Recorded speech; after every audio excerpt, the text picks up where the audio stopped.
ശബരിമലയിൽ സ്ത്രീ പ്രവേശനം രജസ്വലയായ സ്ത്രീകൾക്ക്, പ്രായം പറയുന്നില്ല അതിനകത്ത്, രജസ്വലകളായിരുന്ന സ്ത്രീകൾക്ക് പ്രവേശനം നിരോധിച്ചിട്ടുണ്ട് എന്ന് അതിനകത്ത് രേഖ 1817. അതിനു മുമ്പ് സ്ത്രീകൾ പ്രവേശിച്ചിട്ടുണ്ടാവും. ശബരിമലയിൽ സ്ത്രീ പ്രവേശനം രജസ്വലയായ സ്ത്രീകൾക്ക്, പ്രായം പറയുന്നില്ല അതിനകത്ത്, രജസ്വലകളായിരുന്ന സ്ത്രീകൾക്ക് പ്രവേശനം നിരോധിച്ചിട്ടുണ്ട് എന്ന് അതിനകത്ത് രേഖ 1817.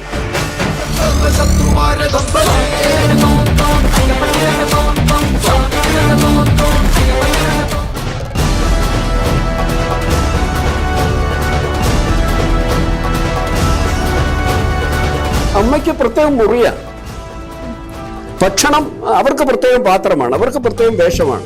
അപ്പൊ അവരെ പിന്നെ ഈ അടുക്കളയിലേക്കോ പിന്നെ നമ്മുടെ കോലായിലേക്കൊന്നും അവർക്ക് യാതൊരു പ്രവേശനമില്ല. അപ്പൊ അങ്ങനെ തന്നെ അങ്ങനെ ഒരു അയിത്തപ്പാട് കൂടി അതിനകത്തുണ്ടായി. രജസ്വലയായ സ്ത്രീകൾക്ക് ഒരു അയിത്തപ്പാട് കൂടി അതിനകത്ത് സങ്കല്പിച്ചു.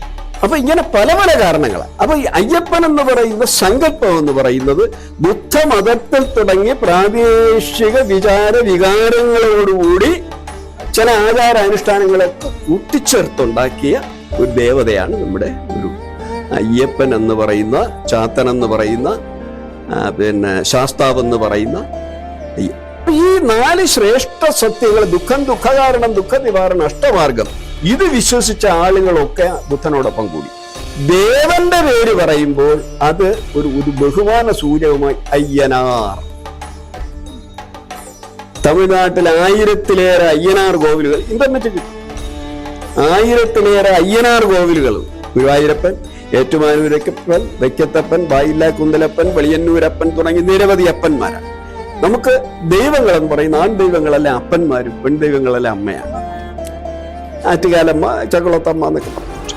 അപ്പൊ ഈ അപ്പനെ അയ്യനാരും എന്ത് ചെയ്തു? നമ്മൾ അപ്പനും കൂടെ ചേർത്ത്, ശാസ്താവ് എന്ന് പറയുന്നത് ശാസിക്കുന്നവനാണ് ശാസ്താവ്, മഹാഗുരുവാണ്. അപ്പൊ ബുദ്ധനെ മഹാഗുരുവായിട്ടാണ് കണ്ടത്. അപ്പൊ ബുദ്ധൻ എന്താണ് ശാസിച്ചത്? ബുദ്ധൻ ആദ്യം കണ്ടെത്തിയതാണ് മനുഷ്യന്റെ സ്ഥായിയായ ഭാവം എന്ന് പറയുന്നത് ദുഃഖമാണ്. അവൻ കരഞ്ഞുകൊണ്ടാണ് ജനിക്കുന്നത്, ആളുകളെ കരയിച്ചുകൊണ്ടാണ് മരിക്കുന്നത്. അപ്പൊ ദുഃഖം സ്ഥായിയാണ്. അവന്റെ ജീവിതത്തിൽ നിരന്തരം ഏറ്റവും കൂടുതൽ അവൻ അനുഭവിക്കുന്ന ദുഃഖം എന്ന വികാരമാണ്. അതിനൊരു കാരണമുണ്ട്, അതിനൊരു പരിഹാരമുണ്ട്. അതിന് ഞാൻ അഷ്ടമാർഗം നിർദ്ദേശിക്കുന്നു. അതായത് ദുഃഖം, ദുഃഖകാരണം, ദുഃഖ നിവാരണം, അഷ്ടമാർഗം. 8 മാർഗമാണ്. സമ്യക് ചിന്ത, സമ്യക് ഭക്ഷണം എന്നൊക്കെ പറഞ്ഞിട്ട് 8 കാര്യങ്ങൾ. അപ്പൊ ഇതിന് അദ്ദേഹം കൊടുത്ത പേര് 4 ശ്രേഷ്ഠ സത്യങ്ങളെന്ന്.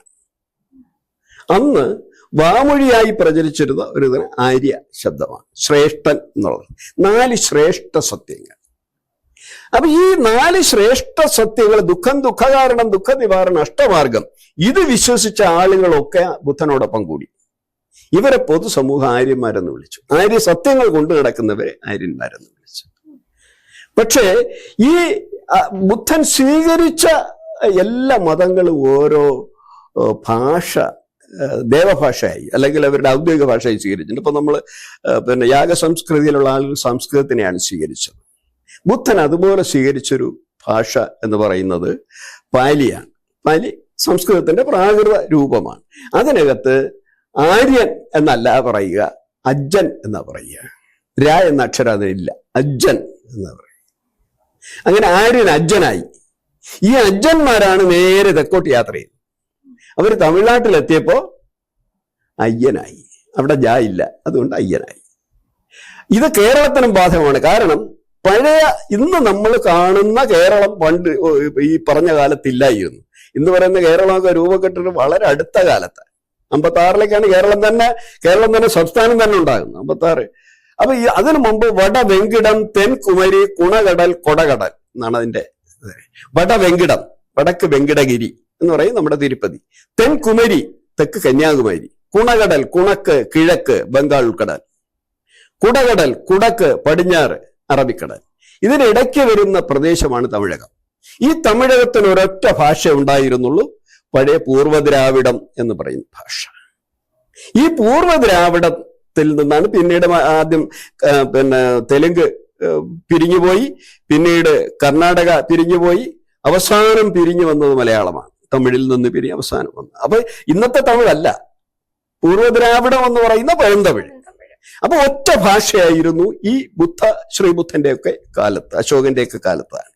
ഇവിടേക്കാണ് ഈ ആര്യ ശബ്ദവുമായി അജ്ജന്മാർ കടന്നു വരുന്നത്.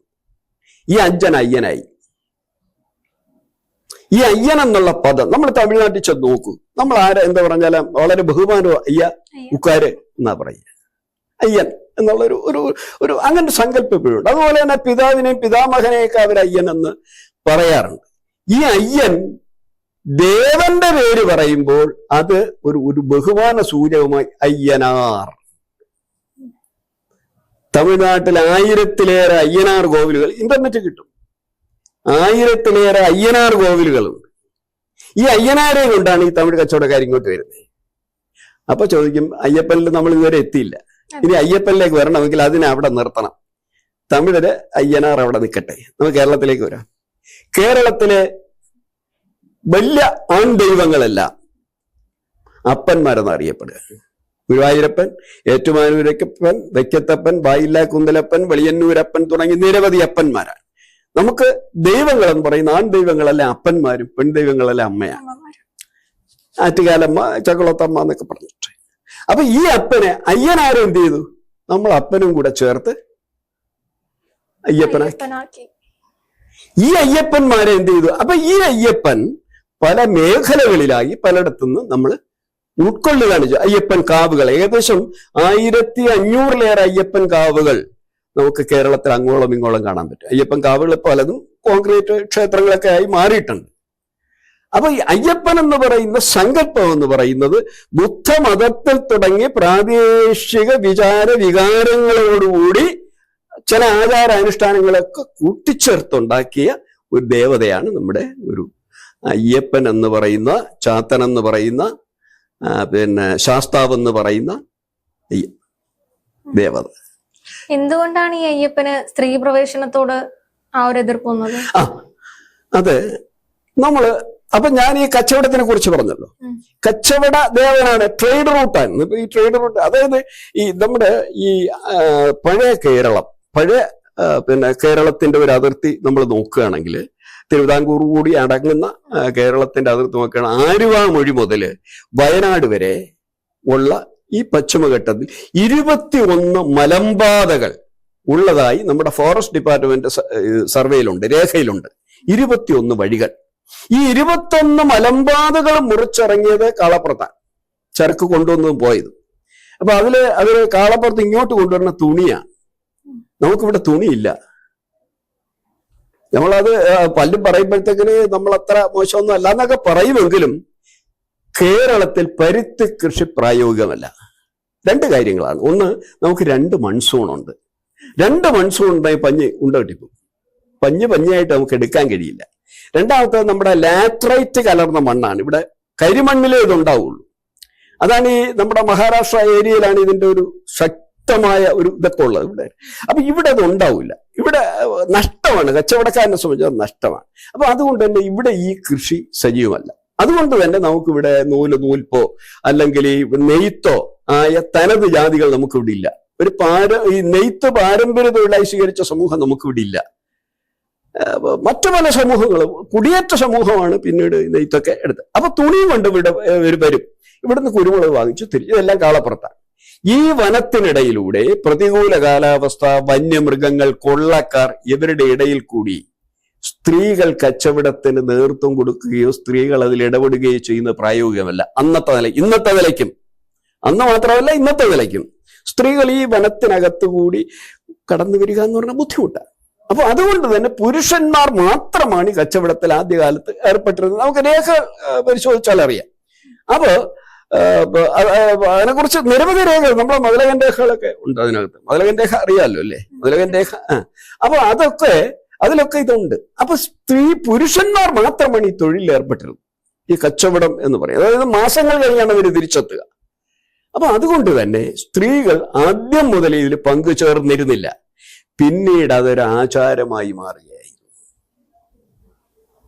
പുരുഷന്മാർ നടത്തിയിരുന്ന പുരുഷന്മാരായ തൊഴിലുകാർ, പുരുഷന്മാരായ ആളുകൾ പുരുഷന്മാര് തന്നെ സൃഷ്ടിച്ച ദേവത, അവര് കൊടുത്ത ആരാധന, അത് പിന്നീട് ഒരു ആചാരവും ഒരു അനുഷ്ഠാനവുമായി മാറുകയാണ്. അങ്ങനെയാണ് സ്ത്രീകൾ പുറത്താക്കപ്പെട്ടത്, അല്ലെങ്കിൽ സ്ത്രീകൾക്ക് അതുമായി ബന്ധമില്ലാതെ വന്നത് എന്ന് വേണം നമുക്ക് കരുതാൻ. ഒന്ന്. രണ്ടാമത്, അതിനകത്ത് നിരവധി ദേവതകളുണ്ട്. ഒരു കോംപ്ലക്സ് ആണത്. അപ്പൊ അയ്യപ്പ മാത്രമല്ല, ഇതുണ്ടല്ലോ, കടുത്ത സ്വാമിയുണ്ട്, കറുത്ത സ്വാമിയുണ്ട്, വാവരുണ്ട്. അപ്പൊ ഈ ഒരു കച്ചവട സമൂഹത്തിനകത്ത് ഒരു ജാതി മാത്രമല്ല, നിരവധി ജാതികളുണ്ട്. അവരുടെ ഒക്കെ ദേവതകളുടെ ഒരു സമുച്ചയമാണ് നമ്മൾ ശബരിമലയിൽ കാണുന്നത്. അപ്പൊ സ്ത്രീകൾ അകറ്റപ്പെടുന്നതിന്റെ പ്രധാന കാരണം ഈ ട്രേഡ് റൂട്ടിൽ അല്ലെങ്കിൽ ട്രേഡിംഗ് കോർപ്പറേഷനിൽ സ്ത്രീകൾക്ക് യാതൊരു പങ്കുമില്ലായിരുന്നു. അത് അന്നത്തെ സാഹചര്യവും ചുറ്റുപാടും സാമൂഹ്യ അവസ്ഥയും ഒക്കെ ആയതുകൊണ്ടാണ്. അത് പിന്നീട് ഒരു ആചാരമായി സ്ത്രീകളെ അവിടെ തൊടിയിക്കാതെ മാറ്റുക ഉണ്ടായി. അപ്പൊ ചോദിക്കും, കൊച്ചു കുട്ടികളെയൊക്കെ. അപ്പൊ ഇതൊക്കെ പിന്നീട് വന്നൊരു സംഭവം. അത് മാത്രമല്ല, ഈ രജസ്വലയായ സ്ത്രീ എന്ന് പറഞ്ഞാൽ അശുദ്ധയാണ് എന്നൊരു സങ്കല്പം പിൽക്കാലത്ത് ഉണ്ടായി വന്നു. ഇപ്പൊ ഈ അടുത്ത കാലത്താണ് ഈ പുത്തൻ തലമുറ ജനറേഷനൊക്കെ ഇപ്പൊ സ്വാതന്ത്ര്യം അനുവദിക്കുന്നുള്ളൂ. ഇപ്പൊ എന്റെ അമ്മയൊക്കെ ചെറുപ്പത്തിൽ രജസ്വലകളായാൽ ആ ഒരു സമയത്ത് അമ്മയ്ക്ക് പ്രത്യേകം മുറിയാണ്, ഭക്ഷണം അവർക്ക് പ്രത്യേകം പാത്രമാണ്, അവർക്ക് പ്രത്യേകം വേഷമാണ്. അപ്പൊ അവരെ പിന്നെ ഈ അടുക്കളയിലേക്കോ നമ്മുടെ കോലായിലേക്കൊന്നും അവർക്ക് യാതൊരു പ്രവേശനമില്ല. അപ്പൊ അങ്ങനെ തന്നെ അങ്ങനെ ഒരു ഐത്തപ്പാട് കൂടി അതിനകത്തുണ്ടായി. രജസ്വലയായ സ്ത്രീകൾക്ക് ഒരു ഐത്തപ്പാട് കൂടി അതിനകത്ത് സങ്കല്പിച്ചിട്ടുണ്ട്. അപ്പൊ ഇങ്ങനെ പല പല കാരണങ്ങളാണ്. അതുപോലെ തന്നെ അവരുടെ ശാരീരിക അവസ്ഥ അനുസരിച്ച് ഇത്രയും മലകൾ കയറി ഇറങ്ങുക എന്ന് പറയുന്ന ബുദ്ധിമുട്ട്, ഇതൊക്കെ വെച്ചുകൊണ്ടാവാം ഒരുപക്ഷെ സ്ത്രീകൾക്ക് അവിടെ വിലക്ക് ഏർപ്പെടുത്തുന്നത്. ഏതായാലും 1817 വാർഡൻ കോർണർ എന്ന് പറയും, മേജർ ലെഫ്റ്റനന്റ് വാർഡും ലെഫ്റ്റനന്റ് കോർണറും നടത്തിയ ഒരു സർവേ റിപ്പോർട്ടുണ്ട്, ഒരു മിലിറ്ററി സർവേ. അതിനകത്ത് ശബരിമലയിൽ സ്ത്രീ പ്രവേശനം, രജസ്വലയായ സ്ത്രീകൾക്ക്, പ്രായം പറയുന്നില്ല അതിനകത്ത്, രജസ്വലകളായിരുന്ന സ്ത്രീകൾക്ക് പ്രവേശനം നിരോധിച്ചിട്ടുണ്ട് എന്ന് അതിനകത്ത് ഒരു രേഖ ഉണ്ട്. 1817. അതിനു മുമ്പ് സ്ത്രീകൾ പ്രവേശിച്ചിട്ടുണ്ടാവോ?